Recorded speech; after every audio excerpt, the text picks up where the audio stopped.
So ngayon guys, ituturo ko sa inyo kung paano mag-delete ng mga messages sa Gmail natin in just one click. Kasi minsan pag nagdi-delete tayo sa Gmail, nahihirapan tayo kasi pa isa-isa. So ngayon, ituturo ko yung tricks para isang click mo lang automatic tanggal lahat ng mga messages natin sa Gmail. Make sure lang guys sa panoorin nyo yung video nga matapos para malaman nyo kung paano gawin yung tricks na to. So una natin gagawin, papakita ko muna sa inyo kung paano mag-delete sa Gmail. So pumunta tayo sa ating Gmail app. Hanapin natin yung Gmail app natin. Click lang natin. So for example, magdi-delete tayo dito ng messages. Kunyari ito, long press mo lang. Then click mo tong delete or itong parang lata dito. Pag click mo automatic, madi-delete lang ay isa.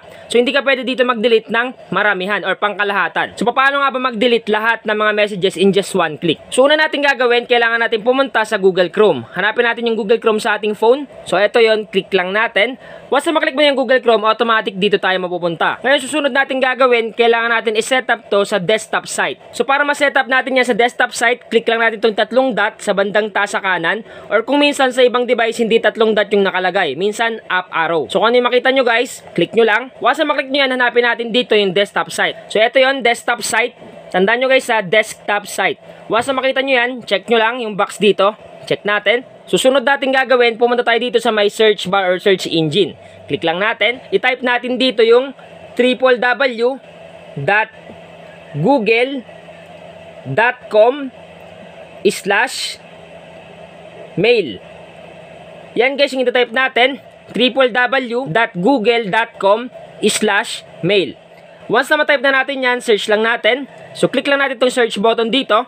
Automatic guys, maglo-loading yan. At ma-redirect tayo sa ating Gmail account. So antay lang natin mag-open. So kung mapapansin nyo guys, ito yung aking Gmail account. Ngayon, paano nga ba dito mag-delete ng lahat ng messages in just one click lang? So hindi na tayo mag-iisa-isa pa. Automatic guys, one click lang, talagang delete lahat ng mga messages dito sa Gmail. So ang gagawin lang natin, medyo i-zoom ko lang ng konti para mas makita nyo. So itong square guys, sa baba ng search mail, itong square, click lang natin yan.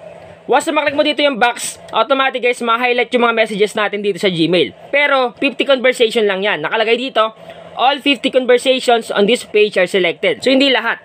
Ngayon guys, para lahat ma-highlight, kung gusto natin i-delete lahat, meron dito nakalagay na select all 184 conversations in primary. So ibig sabihin lang guys, kung gusto mo lahat talaga ma-delete, itap mo lang tong select all, click natin. So lahat yan ng mga messages natin dito sa primary is madidelete talaga. So hindi ka na mapapagod pa na mag-isa-isa. Halimbawa gusto mo matanggal lahat ng mga messages sa ating Gmail. Isang click mo lang dito sa may box at i-click mo lang yung select all. Lahat ng mga messages sa Gmail is pwede na natin i-delete in just one click. So para ma-delete yan, tap mo lang tong delete button dito or itong trash can. Pero hindi ko yan i-delete guys kasi nga may mga messages ako dito na importante. So ganun lang guys, kasimple mag-delete lahat ng mga messages sa Gmail in just one click. So yan guys, sabalayan ko muna kayo. Sa mga hindi pa nag-order ng ating official merch or t-shirt natin na Mindtech Official. So eto yon, suot-suot ko na.